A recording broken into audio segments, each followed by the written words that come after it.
C'est le rêve de l'automobiliste coincé dans les bouchons.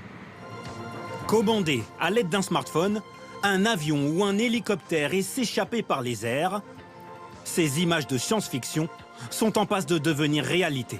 Non, je vous crois pas. Non, et je le souhaite pas non plus. C'est déjà assez le bordel comme ça. Vous en avez à vendre? Non, pas encore. Ah bah, si vous en avez, faites-moi signe. Hein. Voici Volocity, un taxi volant 100% électrique développé par une start-up allemande. Il atterrit et décolle verticalement, donc il n'a pas besoin de piste d'atterrissage. Il y a 9 batteries derrière avec 18 rotors, vous les voyez ici tourner. Notre autonomie, là, elle est de 35 km et avec une vitesse maximale de 110 km/h. Le prix du futur service n'a pas été dévoilé. Mais cet engin, c'est la promesse de relier la porte de Clignancourt et la porte de Gentilly en 6 minutes à vol d'oiseau. En voiture, il faudrait compter 38 minutes en moyenne.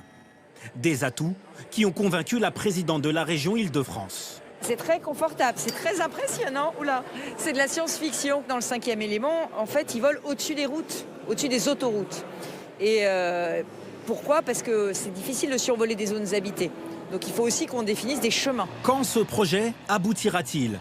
Sans doute d'ici une petite décennie, le temps de lever les obstacles réglementaires et les doutes des pilotes d'hélicoptères. Ces taxis aériens utiliseront la même réglementation que la nôtre aujourd'hui et que celle-ci aura été adaptée à leur cas. Et donc on aura, si vous voulez, l'équivalent d'un code de la route qui sera adapté à ce genre de matériel.